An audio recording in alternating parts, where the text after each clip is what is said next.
Alhamdulillah, wassalatu wassalamu ala rasulillah wa ala alihi wa sahbihi wa man tabi'ah. La hawla wa la quwata illa billah. Rabbi shrah li sadri wa yassir li amri wahlul 'uqdatam min lisani yafqahu qawli. Amma ba'd. Yang kami hormati Bapak dosen dan juga teman-teman semua. Dalam kesempatan ini kami dari kelompok 5 akan presentasi terkait mata kuliah usul fiqh. Kita awali dengan tema dalil-dalil hukum ijtihad ya. Jadi berangkat dari apa itu ijtihad ya. Ijtihad itu merupakan upaya usaha ya. Usaha kerja keras, kerja cerdas dalam menggali suatu hukum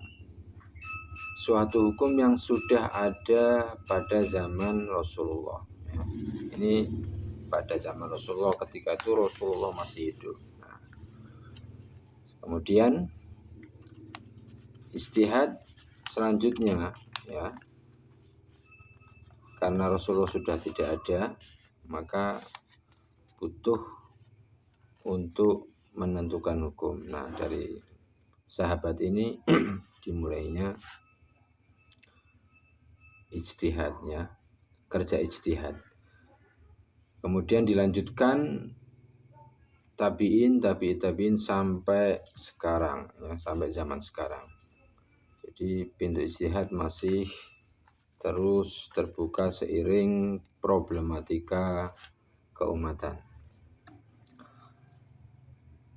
Baik, sesungguhnya ijtihad itu secara definisi ya, itu artinya kalau di warokot itu ada istilah badlul wus'i ya, badlul wus'i fi bululil ghard.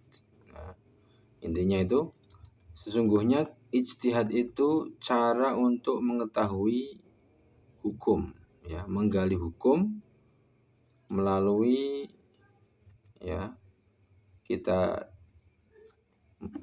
membuka dari Al-Quran, dari Al-Hadis, dari Sunnah Rasul dengan jalan istimbat ya. Nah, siapa ini yang jadi mujtahid? Ya, pelakunya siapa? Tentunya ada syarat-syarat yang tidak ringan ya. Intinya al-faqih, orang-orang yang pakar dalam ilmu fikih ya. Kemudian ahli fikih ini mencurahkan seluruh tenaga dan pikirannya, waktunya untuk menetapkan ya persangkaan kuat terhadap hukum ya. Jadi kerja ijtihad ini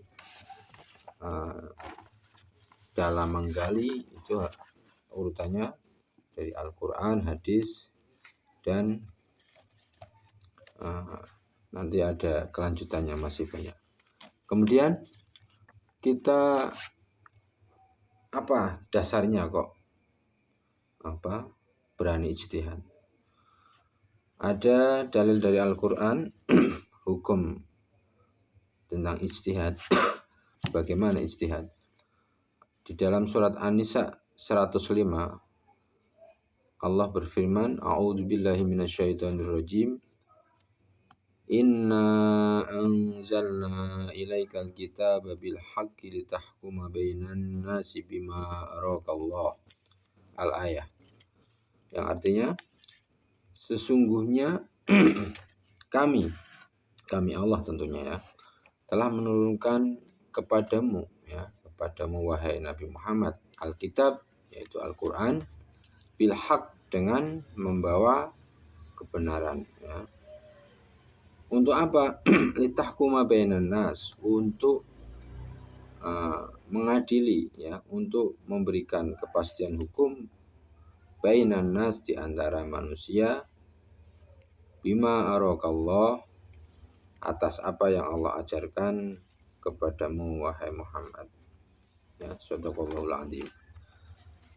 Baik Bapak Ibu, saya tidak sendirian, nanti akan disambung oleh teman-teman di belakang saya, di samping saya, untuk membahas kelanjutan dari tema presentasi pada siang hari ini, yaitu ada apa itu istihsan.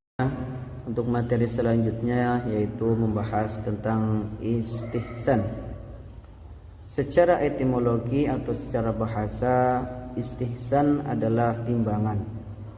Istihsana yastahsinu istihsana, yang secara bahasa berarti menganggap adanya suatu kebaikan.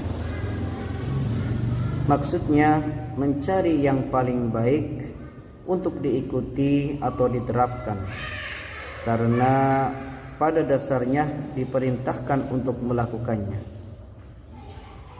Untuk secara terminologi atau secara istilah, yaitu meninggalkan kias jali untuk melakukan kias khafi, karena pengaruh hukum kias khafi itu lebih kuat dari kias jali.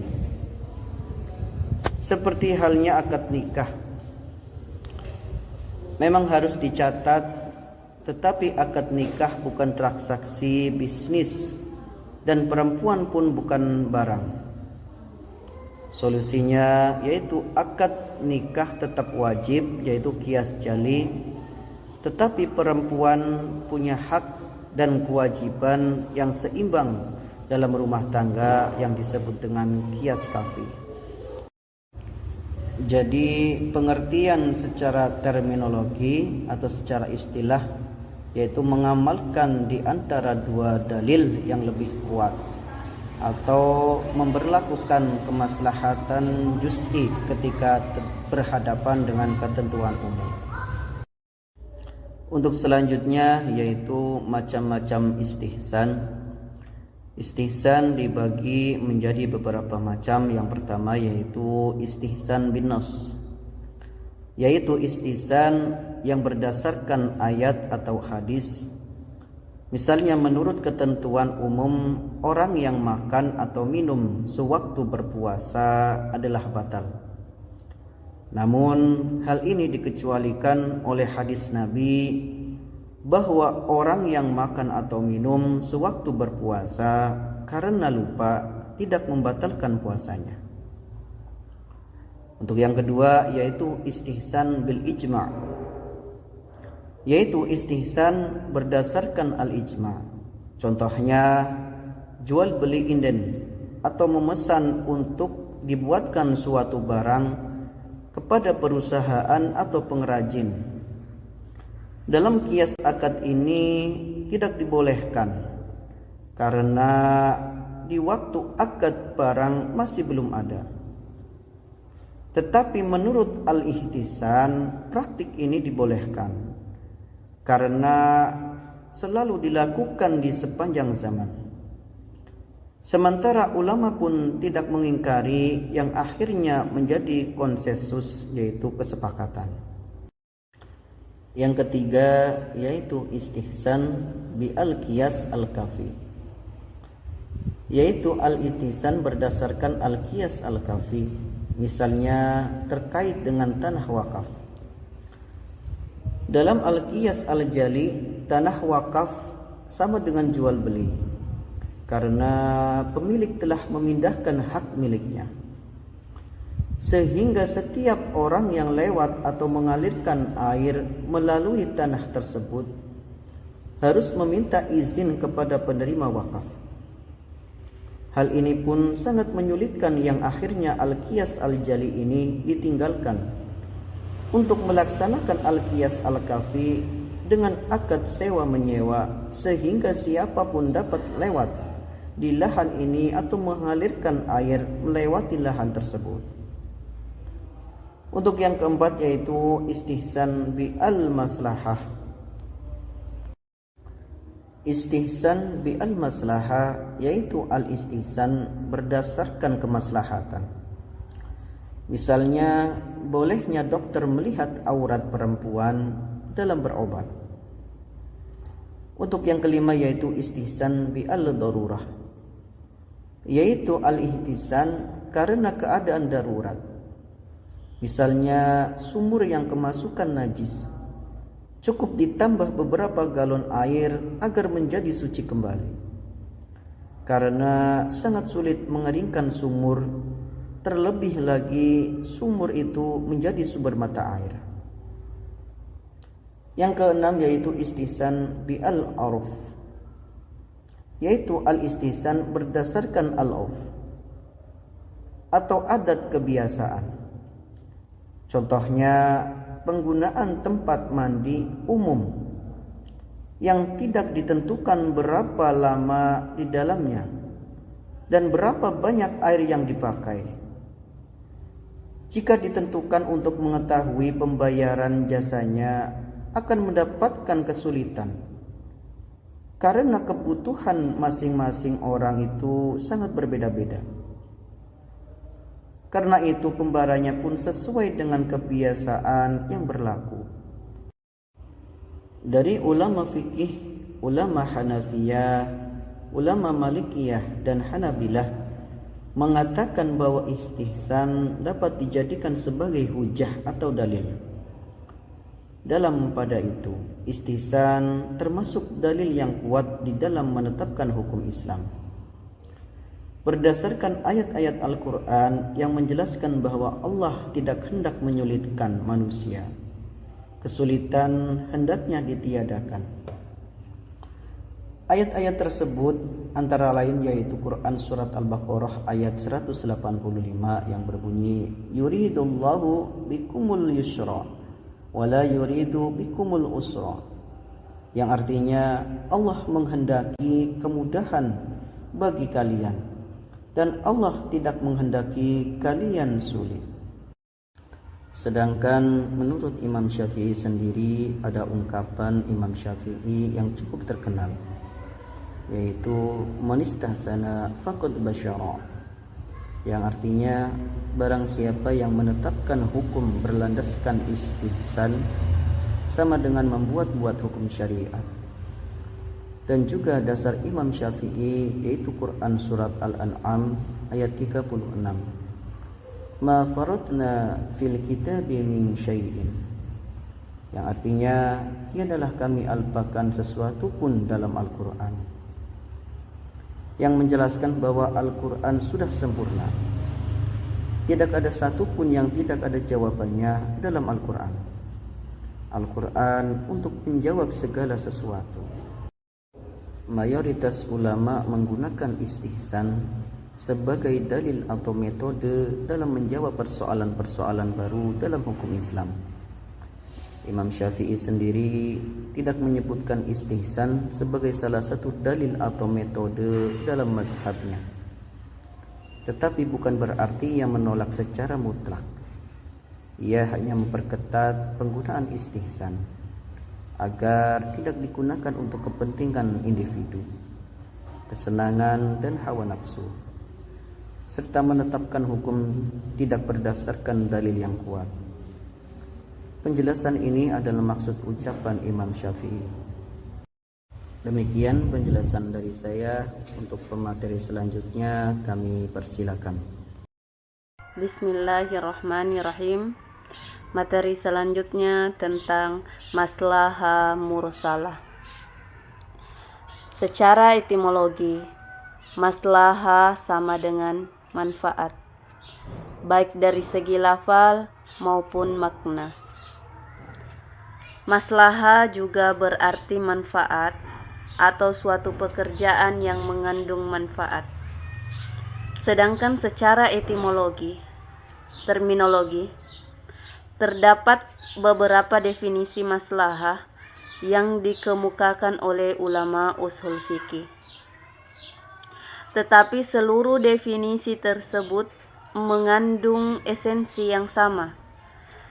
Imam Ghazali mengemukakan bahwa pada prinsipnya maslahah adalah mengambil manfaat dan menolak kemudaratan dalam rangka memelihara tujuan-tujuan syara. maslahah mursalah adalah salah satu dalil hukum Islam untuk menetapkan hukum yang baru yang belum ada konfirmasinya di dalam sumber hukum Islam, yaitu Al-Quran dan hadis, baik diterima maupun ditolak. Sampai saat ini Al-Quran dan Sunnah menjadi sumber hukum yang utama dalam Islam.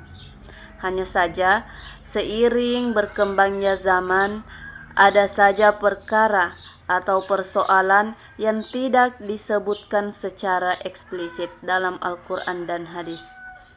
Ketika ada suatu perkara atau persoalan yang tidak disebut secara eksplisit dalam Al-Quran dan hadis, maka disinilah peran maslahah mursalah. Kemudian contoh maslahah mursalah di zaman sahabat. Contoh maslahah mursalah di zaman sahabat ini sebenarnya sudah ada sejak zaman Nabi, sahabat Nabi. Tujuannya ini untuk menyelesaikan beberapa macam persoalan yang tidak disebutkan secara eksplisit dalam Al-Quran dan Sunnah.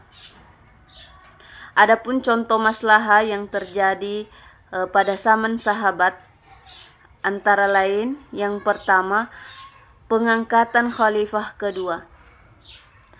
Untuk pengangkatan khalifah kedua ini, contoh maslahah mursalah yang pertama adalah ketika Abu Bakar mengangkat Umar bin Khattab sebagai khalifah yang kedua. Hal ini tidak pernah dilakukan berdasarkan petunjuk Nabi Muhammad SAW. Keputusan ini diambil Abu Bakar untuk menghindarkan perpecahan di kalangan umat Islam karena pemilihan khalifah pengganti sesudahnya. Kemudian yang kedua, tidak memberlakukan hukum potong tangan untuk pencuri. Contoh maslahah mursalah ini lain adalah ketika di masa kepemimpinan Umar bin Khattab. Pada saat itu Umar bin Khattab membuat terobosan penting, di antaranya dengan membuat undang-undang perpajakan, mengkodifikasi buku-buku, membangun kota-kota, membuat penjara dan hukum takzir dengan berbagai macam sanksi. Selain itu, Umar juga tidak memberikan hukuman potong bagi pencuri yang mencuri untuk mempertahankan hidupnya. Kemudian yang ketiga, pedoman satu mushaf. Contoh maslahah mursalah ini terjadi di zaman kepemimpinan Utsman bin Affan. Pada saat itu, dia menghimpun umat Islam untuk berpedoman kepada satu mushaf.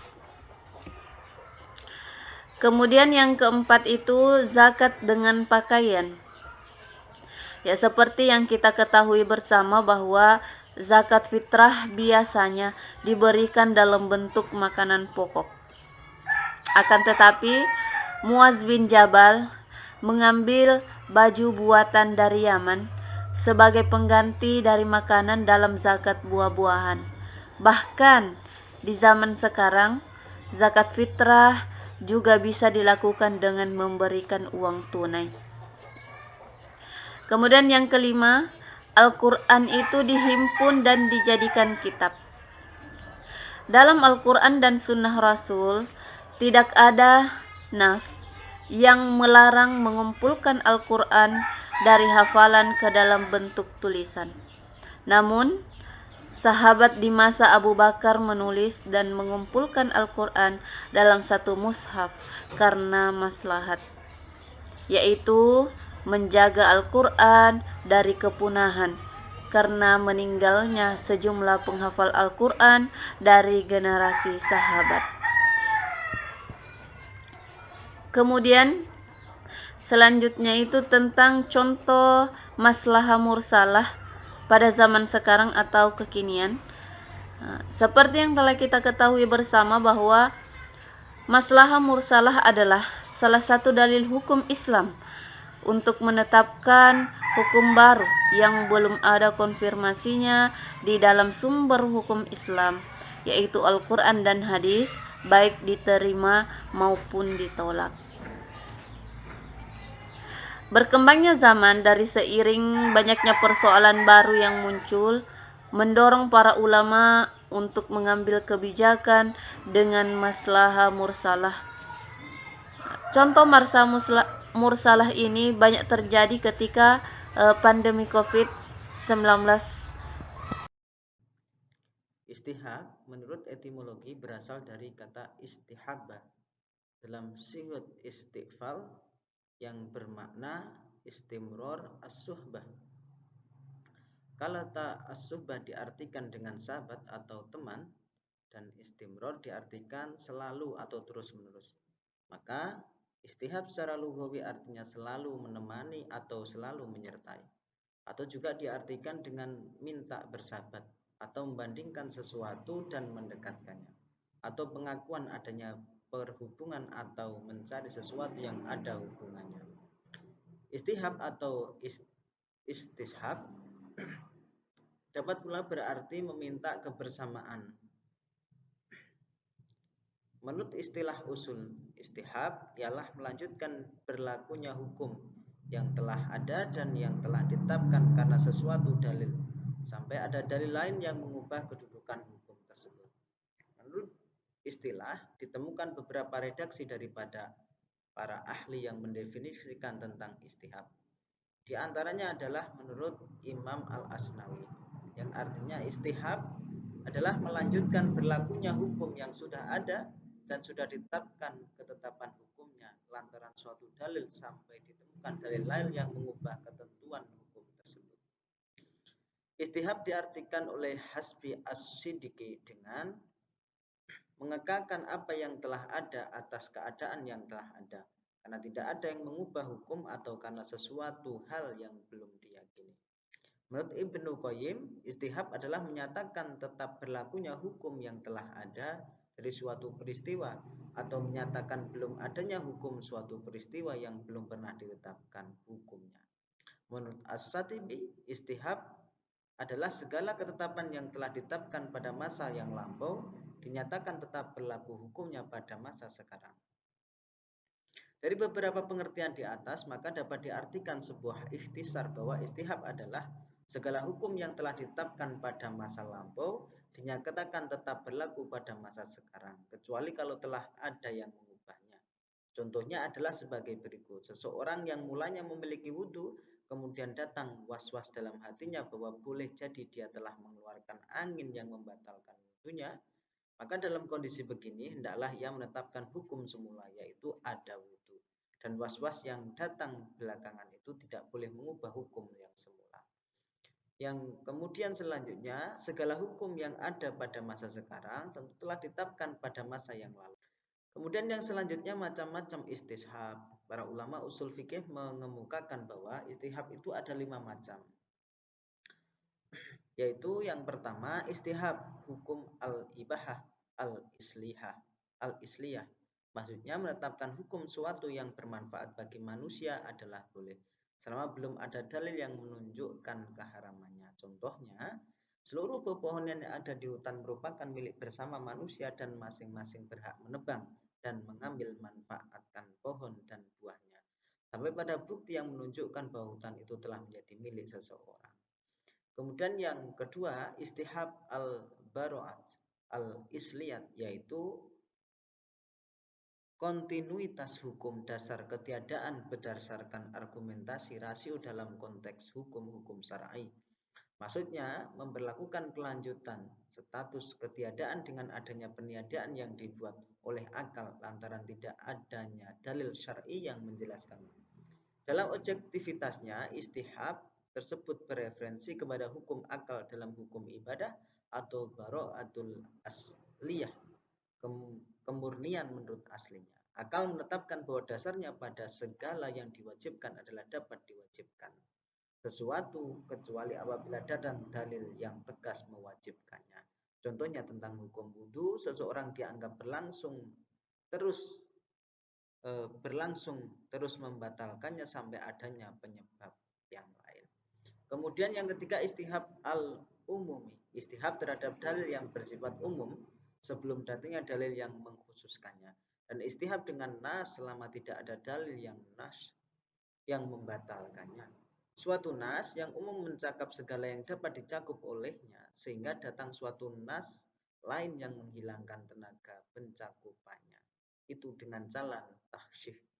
Atau sesuatu hukum yang umum, tidaklah dikecualikan sesuatu pun daripadanya, melainkan adanya suatu dalil yang khusus. Contohnya tentang kewajiban puasa di bulan Ramadan yang berlaku bagi umat sebelum Islam, atau wajib bagi umat Islam sebagaimana di dalam Quran surat Al-Baqarah ayat 183.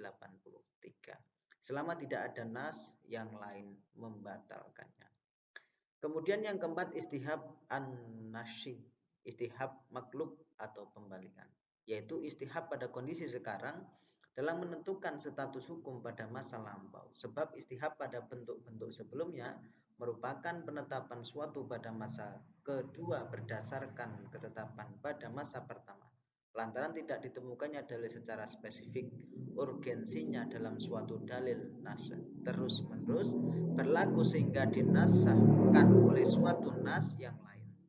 Contohnya kasus adanya seseorang yang sedang dihadapkan pertanyaan, apakah Muhammad kemarin berada di tempat ini? Padahal kemarin ia benar-benar melihat Muhammad di sini. Maka ia jawab, benar, ia berada di sini kemarin. Lalu kemudian yang selanjutnya, yang kelima, istihab al-wasfi ats-tsabiti, sesuatu yang telah diyakini adanya atau tidak adanya masa yang telah lalu, tetaplah hukum demikian sehingga diyakini ada berubahnya. Disebut pula dengan istihabul maudhi bil hali, yakni menetapkan hukum yang telah lalu sampai pada masa sekarang, yaitu istihab terhadap hukum yang dihasilkan dari ijma dalam kasus yang dalam perkembangannya memicu terjadinya perselisihan pendapat. Contohnya kasus orang yang bertayamum dalam pertengahan sholat melihat air. Menurut ijma ditetapkan sholatnya tidak batal. Keabsahan sholat itu ditentukan sebelum melihat air. Hal ini menunjukkan pula pada keberlanjutan ketetapan hukum sampai ditemukan adanya dalil yang menunjukkan batalnya penetapan tersebut. Kesimpulannya, ijtihad adalah sebuah usaha yang dilakukan dengan sungguh-sungguh dengan berbagai metode yang diterapkan beserta syarat-syarat yang telah ditentukan untuk menggali dan mengetahui hukum Islam untuk kemudian diimplementasikan dalam kehidupan bermasyarakat. Tujuan ijtihad dilakukan adalah upaya pemenuhan kebutuhan dan hukum karena permasalahan manusia semakin hari semakin kompleks, di mana membutuhkan hukum Islam sebagai solusi terhadap problematika tersebut. Jenis-jenis ijtihad adalah ihtisan, maslahah wa mursalah, dan istihab. Demikian presentasi dari kelompok kami dalam mata kuliah ini. Tentunya masih jauh dari kesempurnaan. Kami sadar bahwa ini merupakan proses dalam menempuh pembelajaran. Untuk itu kami mengharapkan kritik serta saran yang membangun demi kesempurnaan hasil yang kami diskusikan. Terima kasih Bapak dosen dan teman-teman semua. Semoga bermanfaat. Kami akhiri billahi taufik wal hidayah. Wassalamualaikum warahmatullahi wabarakatuh.